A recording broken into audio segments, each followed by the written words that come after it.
मेरी जिंदगी में पहली बार मेरी शादी हुई, लेकिन मैंने एक अपाहिज आदमी से शादी की।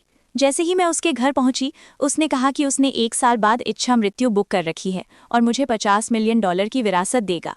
लेकिन मैं सिर्फ उससे एक बच्चा चाहती थी, इसलिए मैंने उसे 2 विकल्प दिए। पहला, अभी तुरंत मेरे साथ बच्चा करना। दूसरा, आधे साल तक हमारे रिश्ते को आगे बढ़ाना और फिर बच्चा करना।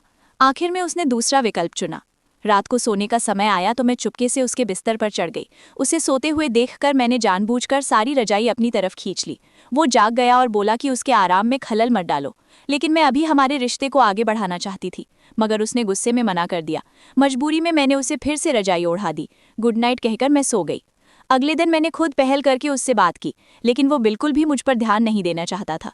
मुझे लगा शायद मेरे शरीर से बदबू आ रही है। मैंने कहा कि मैं अभी अभी नहा कर आई हूँ। उसने कहा कि आज से हम अलग अलग रहेंगे। मैंने कहा, अलग रहकर बच्चा कैसे होगा? उसने कहा कि 1 साल बाद हमारा कोई भी संबंध नहीं रहेगा। मैं मुस्कुराई और कहा, तुम अभी भी जिंदा हो।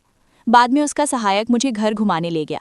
मैंने जानबूझकर उससे मेरा कमरा ठीक करवाने को कहा। मैंने अपने सारे सुंदर कपड़े उसे दिखाए, लेकिन वो पूरे समय ठंडा ही रहा। दोपहर में जब खाने का समय हुआ, मैं पूरे उत्साह से उससे बात करती रही, लेकिन उसने मुझे ठंडेपन से नज़रअंदाज कर दिया। आखिर में उसने कहा कि वो सिर्फ मेरा नाम का पति है और उसे फर्क नहीं पड़ता अगर मैं किसी और के साथ डेट करना चाहूँ। मैं मुस्कुराई और कहा, क्या तुम्हारा दिमाग इतना खुला है?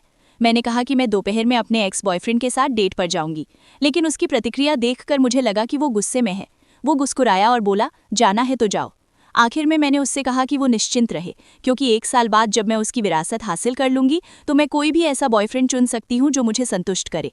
अभी मैं सिर्फ इतना चाहती हूँ कि उसके जाने से पहले वो मेरे साथ अच्छा व्यवहार करे।